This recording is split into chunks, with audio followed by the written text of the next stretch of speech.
So useless yung nilagay kong bato sa ilalim. Kasi ganyan kataas yung tubig. Useless. Masyado malakas yung volume ng tubig ngayon. Pero maayos naman, continuous naman yung agos ng tubig natin. Yun nga lang, ang wino-worry ko, mahuhukay yung ilalim nun. Kagaya sa mga nahukay dito, ayan o. Yung natibag doon. So yan yung wino-worry ko. Ay nako.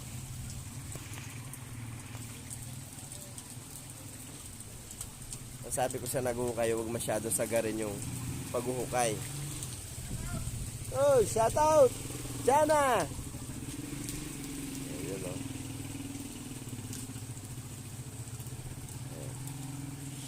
Ay, loleng.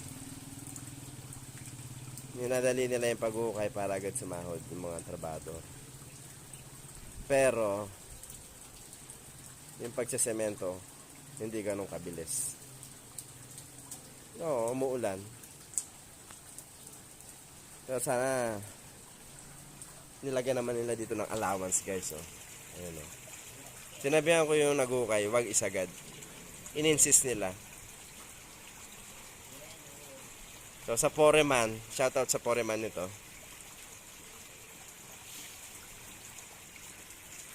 Ayun guys, oh. Malakas yung tubig. So malalim na yan guys, no? Malalim na yung hukay na yan, pero nakuha niya pang maging 3/4 sa lalim niya. Tapos malawak na. Malawak na yung hukay. Malawak na yung kanal. Ganyan pa rin. Malakas. Malakas talaga yung volume ng tubig.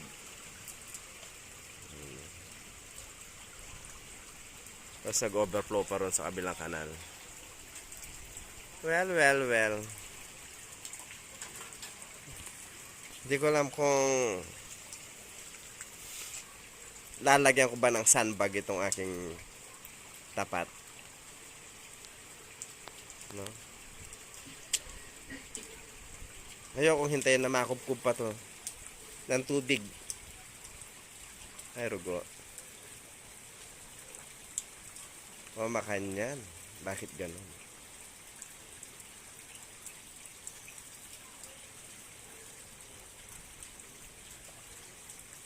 Inabot na ng ilang araw. Hinukay ng mabilisan. Tapos kawawa naman.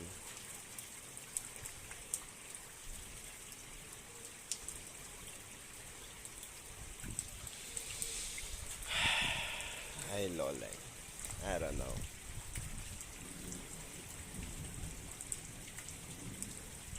Ngayon ang sitwasyon namin ito guys. Malakas yung agos ng tubig.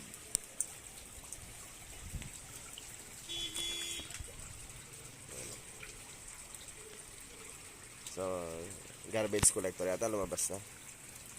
Dumating na sila. Okay. So, yan yung update na aking kanal update ngayon. Maayos naman, maganda yung plano. Napakaganda ng plano. Kaso nga lang, alanganin sa sitwasyon.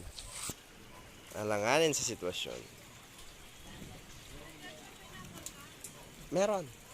Pineapple juice. Nakalata. Okay. Gandang tanghali. Maulang tanghali sa ating lahat. No? So, ituturo ko kayo. Papasyal ko kayo sa ating paligid. Papakita ko yung aking kanal. Siya guys, no? Kanina naging 3/4 yung tubig dyan, inabot na yung mga bakal, no? Halos hindi na makita yung bakal. So pinag-aalala ko lang dyan, baka matibag yung aking tindahan, yung aking wall. Yun guys, oh.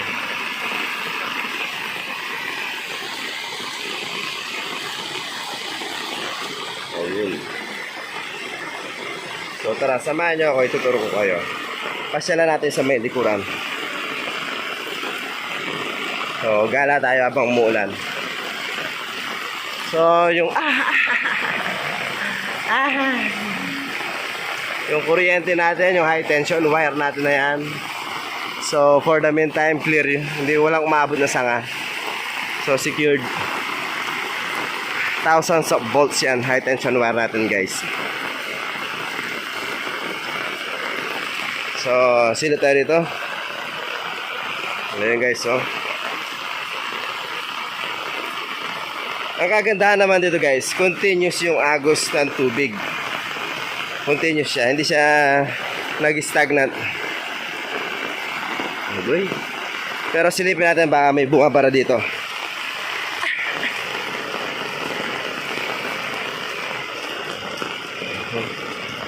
So ito yung ito yung connection, ayun, no. Ito, guys, oh. So may kahoy na bumara. Dahil sa sobrang lakas siguro. Ay, kunin natin.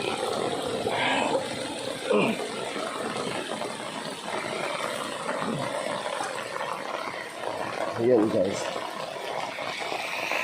So malalim yan, guys, ha. Pero halos mapuno na yung portion dyan. Check natin banda rito.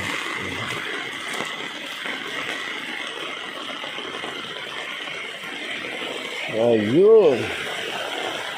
So kailangan malinis din yung kanal na to. Maalis yung mga sanga-sanga. So yung connection ng drainage na yun, papunta rito. So ito sa kabilang side, diretso yan doon. Tapos yung doon, diretso siya rito. Ayan. Check natin banda rito, guys.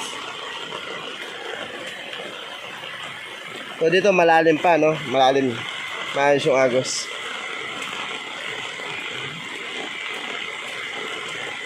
So dyan dumadaloy, no? Dyan dumadaan yung tubig.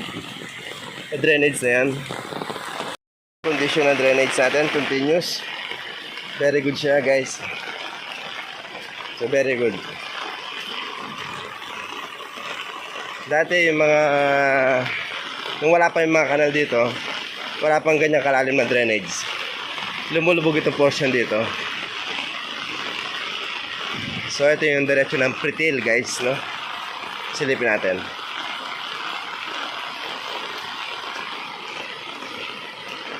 Ito may malalim dito, guys.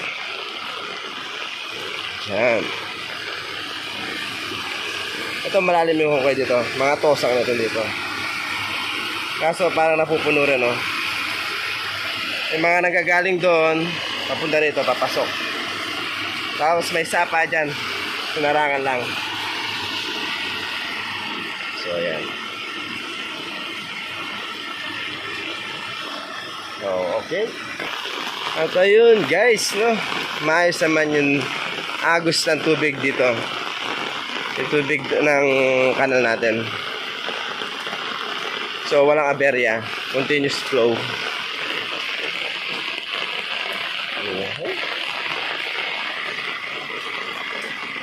So, normal situation yung mga